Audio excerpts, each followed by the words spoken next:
সময়টা ছিল ৩২৬ খ্রিস্টপূর্বাব্দ। সেই সময় আলেকজান্ডার ভারত আক্রমণ করেন এবং সে ভারতের অনেক রাজ্য দখল করে নেয়। তাই এই আক্রমণ প্রতিহত করার জন্য কৌটিল্য রাজা ধননন্দকে উপদেশ দিল যে আমাদের আশেপাশের অনেক জাতিগুলোকে একত্রিত করে একটি অ্যালায়েন্স তৈরি করব, বিদেশি আক্রমণ থেকে ভারতকে রক্ষা করার জন্য। এইভাবে দেখতে পাই একসময় কৌটিল্যের সাথে রাজা ধননন্দের বিরোধ বাধে এবং একদিন ওপেন রাজসভায় কৌটিল্যকে অপমান করেন রাজা ধননন্দ। আর এই অপমানিত বোধে কৌটিল্য প্রতিশোধ নেওয়ার জন্য ভরা রাজসভায় এক প্রতিজ্ঞা করে যে যতদিন পর্যন্ত তিনি একজন সাধারণ ছেলের দ্বারা তার বংশকে নির্বংশ না করবেন এবং প্রজাহিত সেই রাজা গঠন করে ওই সিংহাসনে না বসাবেন, ততদিন পর্যন্ত তিনি তার টিকি বাঁধবেন না। কৌটিল্য থাকতেন তক্ষশিলায়, তাই সেখানে প্রতিজ্ঞা করে তিনি তক্ষশিলায় ফিরে যাচ্ছেন।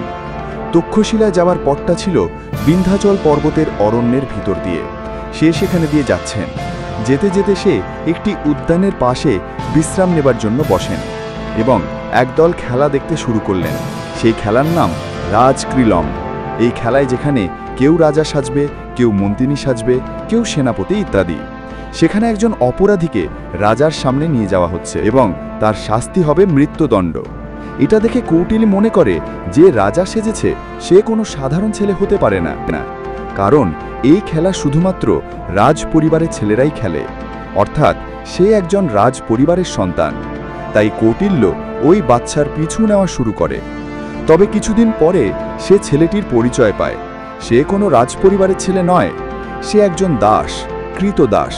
তবে কৌটিল্য পরে আবার শুনতে পায় ছেলেটির বাবা ছিলেন চন্দ্রবর্ধন, যিনি পিপলি বংশের রাজা ছিলেন, যাকে হত্যা করেছিলেন ধননন্দ, এবং তার মাকে বন্দি করে নিয়ে চলে আসেন।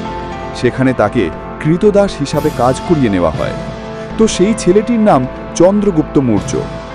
কৌটিল্য তাকে 1000 কাশপর্ণ গোল্ড কয়েন দিয়ে কিনে নেয়। তাকে নিয়ে যায় তক্ষশিলায়। সেখানে ধীরে ধীরে শুরু হয় চন্দ্রগুপ্তের প্রশিক্ষণ। তীর চালানো থেকে শুরু করে যুদ্ধ করা, অন্ধকারে তীর চলা, এমনকি খাবারে বিষ মিশিয়ে খাওয়াতেন তাকে। আর তার পরিচয় তাকে জানিয়ে দেয়। তার মা কোথায় আছে সেটাও তাকে জানিয়ে দেয়। তার বাবাকে হত্যা করেছে সেটাও তাকে জানিয়ে দেয়।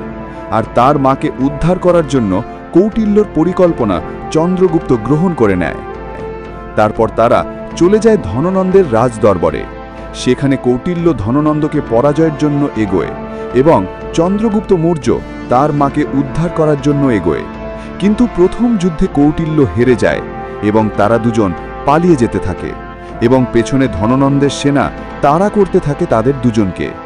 ভাগ্যক্রমে ছুটতে ছুটতে একটা গ্রামে প্রবেশ করে। কৌটিল্য এবং চন্দ্রগুপ্ত মৌর্য সেখানের গ্রামের একটা বাড়িতে গিয়ে আশ্রয় নেয়। সেখানে চন্দ্রগুপ্ত দেখতে পান একজন মা তার ছেলেকে গরম জাতীয় কিছু খেতে দিচ্ছেন, আর ছেলেটি একেবারে খাবারের মাঝখানে হাত দিয়ে দিয়েছে এবং তার হাতটা পুড়ে গেছে। এতে তার মা তাকে বলে সে যাতে একেবারে চন্দ্রগুপ্তের মতো মাঝখানে হাত না দেয়। এটা শুনে চন্দ্রগুপ্ত তার ভুল বুঝতে পারে।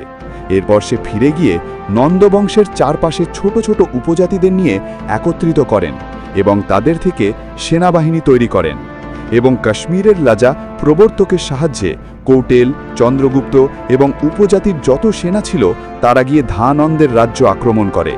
এই যুদ্ধে ধানন্দ পরাজিত হয় আর কৌটিল্য ধননন্দকে মেরে ফেলে, আর চন্দ্রগুপ্ত মৌর্য তার মাকে উদ্ধার করে। কৌটিল্যর আগের কথা অনুযায়ী চন্দ্রগুপ্ত মৌর্যকে রাজা হিসাবে সিংহাসনে বসিয়েছিলেন। তো বন্ধুরা, ভিডিওটা কেমন লাগলো জানাবেন। সাবস্ক্রাইব করতে ভুলবেন না। ভালো থাকুন, সুস্থ থাকুন, নতুন ভিডিও আসছে।